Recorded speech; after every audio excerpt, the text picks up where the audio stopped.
You know, we have been sold a lie that if we make ourselves easier to love, we'll be loved more. We think that by lowering the bar to the floor, we are being chill or understanding. But the truth is, when you put your standards on the floor, you only attract people who are comfortable walking all over you. And there is a difference between being difficult and being expensive. Most people confuse the two. And at 20, I've realized that being an elite isn't about what you own.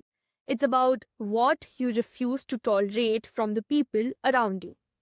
And today, we are talking about the mindset of the gatekeeper and why your no is the most powerful asset you have when choosing your circle.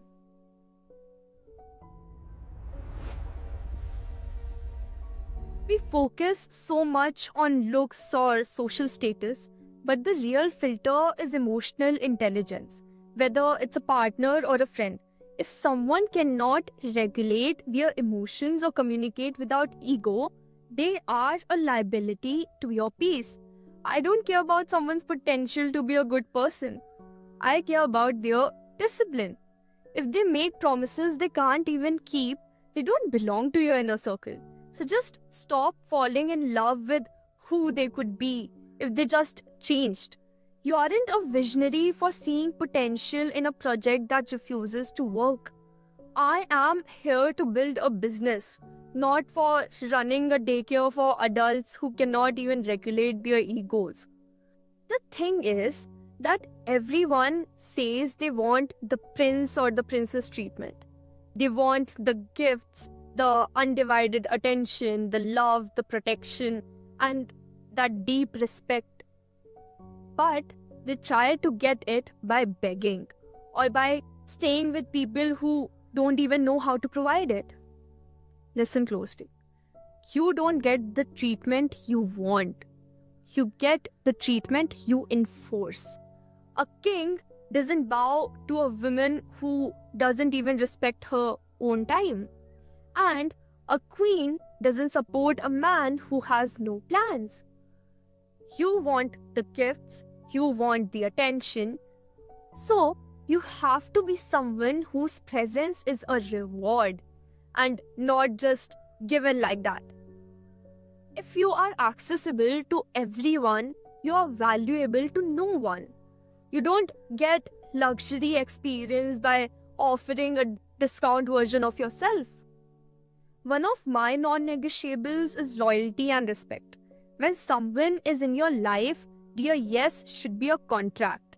But more importantly, watch how they protect your name when you aren't in the room.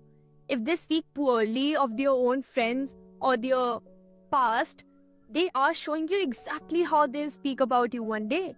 High-value people take accountability. They don't play victim.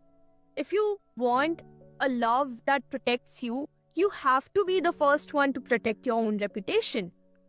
Your time is the currency. If you aren't spending your time getting smarter, fitter, or richer, you are the one losing.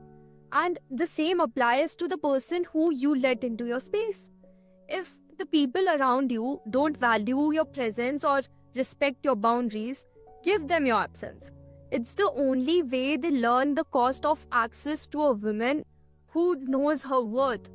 And let's be honest, people will call you arrogant the moment they realize they can no longer manipulate you. But darling, let them keep the title. You keep the peace.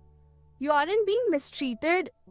You are just being treated exactly the way you have allowed yourself to be accessed.